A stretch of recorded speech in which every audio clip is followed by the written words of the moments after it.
17 मई 2022। आज की मुरली।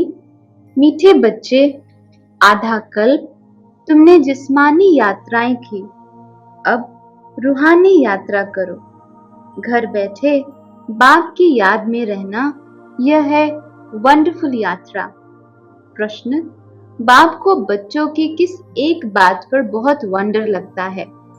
उत्तर: जिस जागीर के लिए बच्चों ने आधा कल्प धक्का खाया, पुकारते रहे, वह जागीर देने वाला जब आया है, तब उनका बनकर भी फारकती दे देते हैं। तो बाप को वंडर लगता है। बच्चे चलते चलते ऊंच चढ़ने के बजाय बिल्कुल नीचे गिर पड़ते हैं। यह भी कैसा वंडर है। प्रश्न: किन बच्चों को बाप द्वारा बहुत अच्छी दक्षिणा मिलती है? उत्तर: जो बाप के रचे हुए रुद्र यज्ञ की अच्छी संभाल करते हैं और सदा श्रीमत पर चलते हैं, उन्हें बाप द्वारा बहुत अच्छी दक्षिणा मिलती है। गीत: हमारे तीर्थ न्यारे हैं। ओम शांति। रूहानी यात्राओं ने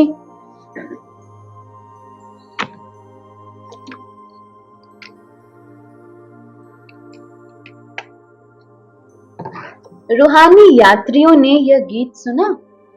हमारे तीर्थ न्यारे हैं। तुम बच्चे हो रूहानी यात्री। वे जो यात्रा पर जाते हैं, उनको कहा जाता है जिस्मानी यात्रा। वह जिस्मानी यात्रा भी आधा कल्प चलती है। जन्म बाई जन्म तुम यात्राएं करते रहे हो। वह जिस्मानी यात्राएं करके भी फिर लौट कर घर में आ जाते हैं। तुम्हारी यह है रूहानी यात्रा। वह होते हैं जिस्मानी पंडे, तुम हो रूहानी पंडे। तुम पंडों का उस्ताद कौन है? निराकार परम पिता परमात्मा। उनको कहा जाता है पांडव सेना का आदि पिता। तुम जानते हो, हम देह अभिमानी थे। अभी बाप आकर देही अभिमानी बनाते हैं, आत्माओं को वापस घर ले जाने के लिए। अब तुम रूहानी यात्रा पर हो। इसमें कर्मेंद्रियों की बात नहीं रहती। यात्रा पर हमेशा पवित्र रहते हैं, फिर लौट कर आते हैं तो विकारी बन जाते हैं। यात्रा पर जाना भी गृहस्थियों को है। निवृत्ति मार्ग वास्तव में गृहस्थ धर्म से न्यारा है। यात्रा पर ले जाने वाले हमेशा ब्राह्मण होते हैं। गीत भी है, 4 धाम में फेरा किया, परंतु फिर भी बाप से दूर रहे। अब बाप यात्रा पर ले जाने के लिए तुमको पवित्र बनाते हैं। मुक्ति धाम, जीवन मुक्ति धाम में ले जाएंगे। इस पतित दुनिया में आना ही नहीं है। वह जिस्मानी तीर्थ करके फिर लौट आते हैं। आकर गंदे धंधे करते हैं। यात्रा पर क्रोध भी नहीं करते, मना करते हैं। खास वह टाइम पतित नहीं बनते। 4 धाम की यात्रा करने में 3-4 मास लग जाते हैं। अभी तुम जानते हो, हम आत्माएं जा रही हैं। बाप का फरमान है, जितना हो सके मेरी याद में रहो। यह है मुक्ति धाम की यात्रा। तुम वहां जा रहे हो, वहां के रहवासी हो। बाप रोज रोज कहते हैं, मुझे याद करो तो विक्रम विनाश होंगे और तुम आगे जाते जाएंगे। घर बैठे तुम यात्रा करते हो, तो वंडरफुल यात्रा हुई ना। योग अग्नि से सब पाप कटते हैं। आधा कल्प तुमने जिस्मानी यात्रा की है। पहले अव्यभिचारी यात्रा थी, फिर व्यभिचारी यात्रा हुई है। पूजा भी पहले एक शिव की करते हो, फिर ब्रह्मा विष्णु शंकर की, फिर लक्ष्मी नारायण की। अभी तो देखो, कुत्ते बिल्ली ठिक्कर बित्तर आदि सबको पूजते ही रहते हैं। बाप समझाते हैं, बच्चे ये सब है गुड़ियों की पूजा। शिव बाबा के और देवी देवताओं के ऑक्यूपेशन को जानते ही नहीं। गुड़ियों का ऑक्यूपेशन नहीं होता है। शिव बाबा के ऑक्यूपेशन को न जानना तो जैसे पत्थर पूजा हो गई। फिर भी कुछ न कुछ मनोकामना पूरी होती है। सतयुग में जिस्मानी यात्रा होती नहीं, वहां मंदिर आदि कहां से आए? यह तो है भ्रष्टाचारी दुनिया। अपने को पतित समझते हैं, तब तो पावन होने के लिए गंगा स्नान आदि करते हैं। कुंभ के मेले का भी राज समझाया है। यह है सच्चा सच्चा संगम। गाया भी जाता है, आत्मा परमात्मा अलग रही बहुकाल। सुंदर मेला कर दिया जब सतगुरु मिला दलाल। सतगुरु पतित पावन दलाल के रूप में आकर मिलते हैं। उनको अपना शरीर तो है नहीं। इस दलाल द्वारा अर्थात ब्रह्मा द्वारा तुम आत्माओं की अपने साथ सगाई कराते हैं अथवा बच्चों को अपना परिचय देते हैं। बच्चे, मैं आया हूँ तुमको शांति धाम की यात्रा पर ले जाने, पावन दुनिया में ले जाने के लिए। बच्चे जानते हैं भारत पहले पावन था। एक ही आदि सनातन देवी देवता धर्म था। आर्य धर्म नहीं था। आर्य और अनआर्य। अगर देवताओं को आर्य कहें तो आर्य धर्म में राज्य कौन करते थे? आर्य कहा जाता है पढ़े हुए को। इस समय सब अनआर्य अर्थात अनपढ़े हैं। बाप को जानते ही नहीं। ऊंचे थे ऊंचे शिव बाबा, फिर ब्रह्मा विष्णु शंकर, फिर प्रजापिता ब्रह्मा तो जगत अम्बा भी प्रजा माता रही ना। इन द्वारा ब्राह्मणों की रचना होती है। यह है अडॉप्टेड चिल्ड्रन। कौन अडॉप्ट करते हैं? परम पिता परमात्मा वाया ब्रह्मा सरस्वती। तुम जानते हो हम उनकी संतान हैं, परंतु बाप को भूल ऑर्फन बन पड़े हैं। गॉड फादर का कोई भी ऑक्यूपेशन जानते ही नहीं। बाप आकर फिर ऐसे को पावन बनाते हैं। बाप ही तुम बच्चों को पवित्रता की शिक्षा देते हैं। अब जहां जाना है उसको याद करना है। माया घड़ी घड़ी बुला देती है। युद्ध का मैदान है ना, तुम बाप के बनते हो, माया फिर अपना बनाती है। प्रभु और माया का नाटक है। बाबा का बनकर फिर आश्चर्यवत सुनंती कथनती फिर भागंती हो जाते हैं। माया भी बड़ी पहलवान है। ये बुद्धि योग बल की युद्ध बाप के सिवाय कोई सिखला न सके। सर्वशक्तिवान बाप से योग लगाने से ही ताकत मिलती है। तुम जानते हो अब पवित्र बन वापस घर जाना है। यहाँ पाठ बजाने के लिए ये शरीर लिया है। हमने 84 जन्म पूरे किए हैं। यह है पिछाड़ी का छोटा सा महान कल्याणकारी युग। तुम सब ज्ञान गंगाएं हो, ज्ञान सागर से निकली हो। बाप कहते हैं बाप को याद करते रहो तो तुम्हारी आयु भी बढ़ेगी और भविष्य 21 जन्मों के लिए भी तुम अमर बनेंगे। अकाले मृत्यु कभी नहीं होगा। समय पर आप ही एक शरीर छोड़ दूसरा लेते हो। चलते फिरते बाप की याद में रहना है। इस याद से तुम सृष्टि को पवित्र बनाते हो। बाप आए ही हैं पावन बनाने। सैपलिंग भी उनका लगेगा जो देवता थे, अब शूद्र बने हैं और धर्मों में भी कन्वर्ट हो गए हैं। वो सब निकलते आएंगे। सबके अपने अपने सेक्शंस हैं। यहाँ भी सबकी अपनी रस्म है। यह आदि सनातन देवी देवता धर्म का सैपलिंग लग रहा है। जो पहले ब्राह्मण थे वही आएंगे। ब्राह्मण बनने बगैर देवता बन नहीं सकते। ब्रह्मा का न बने तो शिव बाबा से वर्षा पा नहीं सकते। जो देवता धर्म के हैं वह ब्राह्मण धर्म में जरूर आएंगे। अभी तुम कांटों से फूल बन रहे हो, कोई को दुख नहीं देते। सबसे बड़ा दुश्मन है रावण। 5 विकारों रूपी दुश्मन गुप्त है। आधा कल्प से सबको लड़ाकर गिराए पतित बना दिया है। अभी बाप ने यज्ञ रचा है। बेहद के बाप ने रुद्र ज्ञान यज्ञ रचा है, जिसमें सब स्वाहा करना है। जिस घोड़े पर आत्मा विराजमान है, नाम ही है राजस्व।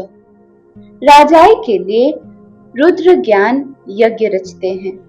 कितना बड़ा यज्ञ रचा है ना, स्वर्ग की स्थापना के लिए। जानते हो, यह सब अब दुनिया ट्रांसफर होनी है। दिल में नशा रहता है। बाबा ने यज्ञ रचा है, इनको अच्छी रीति संभालना है। जो श्रीमत पर चलेंगे उनको बहुत अच्छी दक्षिणा मिलेगी।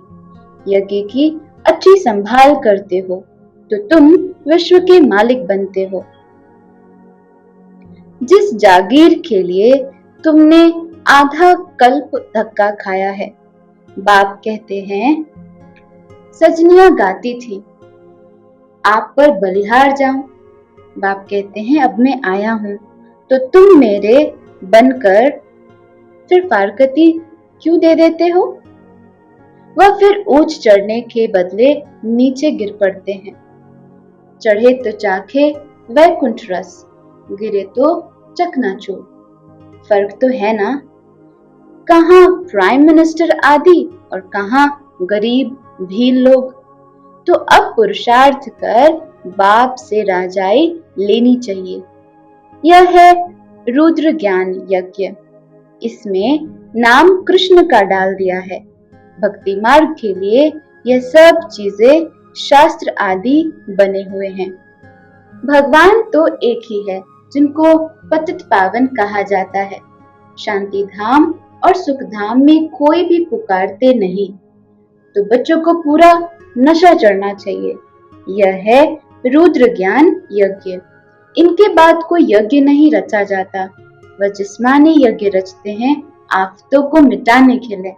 बाप कितनी बड़ी आधा कल्प के लिए आफतें मिटाते हैं, यह कोई साधु संत नहीं जानते। मुख्य गीता माता जो भगवान ने गाई, उसमें कृष्ण का नाम डाल दिया है। तो अब मनुष्यों को सावधान करना है, क्योंकि उन्हों का बुद्धि योग कृष्ण से जुट गया है। कृष्ण तो ऐसे नहीं कहते मन मना भव मुझे याद करो तो साथ ले जाऊंगा। यह बाप बैठ आकर यहाँ लायक बनाते हैं, सांवरे से गोरा बनाते हैं। तुम श्याम बन गए थे, बाबा फिर सुंदर स्वर का लायक बनाते हैं। चलते फिरते बुद्धि में बाबा को याद करना है। बस यह अवस्था जम जाए तो तुम्हारा कितना बेड़ा पार हो जाए। Health, wealth, happiness. बाबा से तुम इतना वर्षा लेते हो तो ऐसे बाप को कितना याद कर उनके शिक्षा पर चलना चाहिए।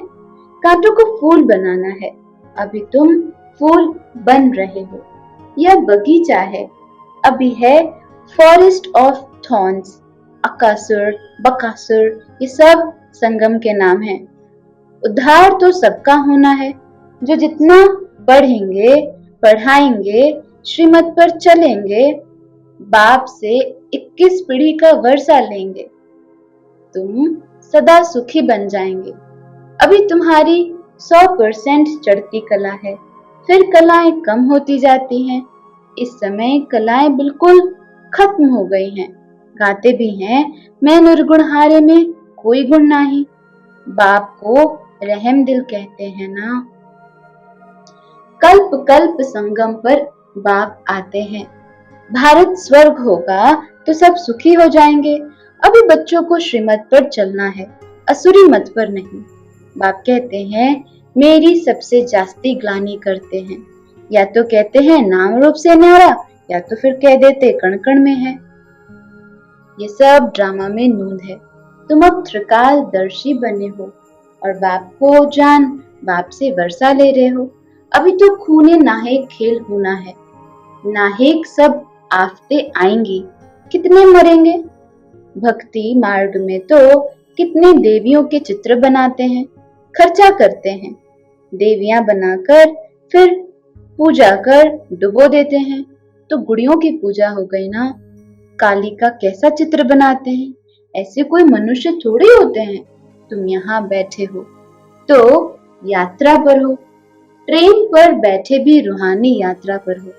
बुद्धि यात्रा पर लगी हुई है। अगर बुद्धि योग लगा हुआ नहीं है तो वह टाइम वेस्ट हो जाता है।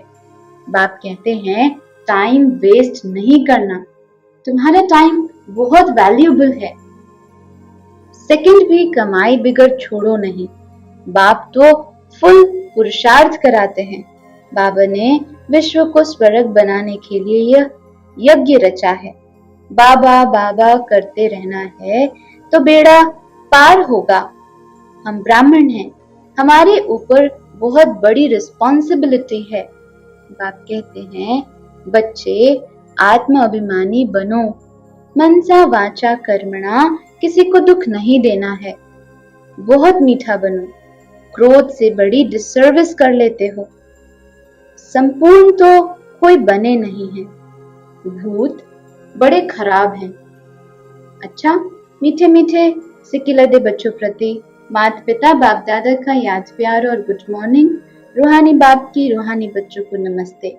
धारणा के लिए मुख्य सार। पहला पॉइंट, ये टाइम बहुत वैल्यूएबल है, इसलिए एक सेकंड भी इसे कमाई बिगड़ नहीं छोड़ना है। आत्म अभिमानी रहने का पूरा पुरुषार्थ करना है। दूसरा, चलते फिरते बाप को याद कर अपनी अवस्था जमानी है। बहुत मीठा बनना है, किसी को भी दुख नहीं देना। वरदान, यथार्थ विधि द्वारा व्यर्थ को समाप्त कर नंबर 1 लेने वाले परमात्म सिद्धि स्वरूप भव। विस्तार, जैसे रोशनी से अंधकार स्वतः खत्म हो जाता है, ऐसे समय संकल्प श्वास को सफल करने से व्यर्थ स्वतः समाप्त हो जाता है। क्योंकि सफल करने का अर्थ है श्रेष्ठ तरफ लगाना, तो श्रेष्ठ तरफ लगाने वाले व्यर्थ पर विन कर नंबर 1 ले लेते हैं। उन्हें व्यर्थ को स्टॉप करने की सिद्धि प्राप्त हो जाती है। यही परमात्म सिद्धि का साधन है। वह रिद्धि सिद्धि वाले अल्प काल का चमत्कार दिखाते हैं और आप यथार्थ विधि द्वारा परमात्म सिद्धि को प्राप्त करते हो। स्लोगन, अपकारी पर भी उपकार करने वाला ही ज्ञानी तू आत्मा है। ओम शांति।